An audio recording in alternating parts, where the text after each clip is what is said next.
বন্ধুরা, অবশেষে আমরা এসে পড়েছি ইয়েলোস্টোন।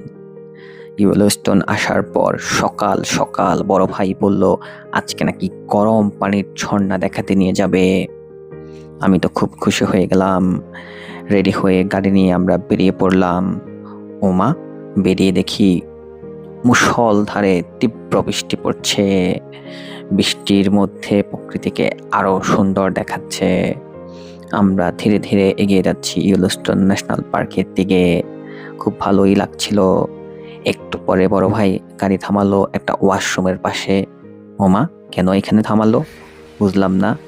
পরে গিয়ে দেখি ও ভাই, ওয়াশরুমের পাশেই একটা কত সুন্দর নদী। তারপর নদী দেখে মনটা ভালো হয়ে গেল।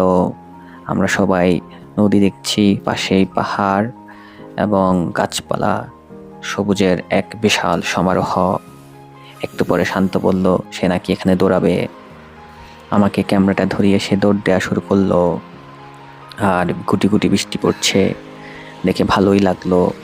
চিন্তা করলাম আমিও তো টাকা দিয়ে এসেছি, তাহলে আমিও একটু দৌড়াই শান্তর মতো। তারপর ক্যামেরাটা ধরিয়ে আমিও দৌড় আরম্ভ করলাম। ভালোই লাগলো। তারপর আবার ঘুরে চলে আসলাম আমার ক্যামেরার দিকে, যদি কেউ নিয়ে যায়। সবাই এখানে হাঁটাহাঁটি করছিল, যে যার মতো ছবি তুলছিল এবং প্রকৃতি দেখছিল। আমরা এখন আছি ইয়েলোস্টোন রিভারের পাশে। গোলাপাইর এখানে সব পাগলা হয়ে গেছে এসে। ইয়েলোস্টোন রিভার, পিছনে পাহাড়, একদম পিছনে গ্লেসিয়ার। শান্ত ভাই, বড় ভাই এবং ফাহিম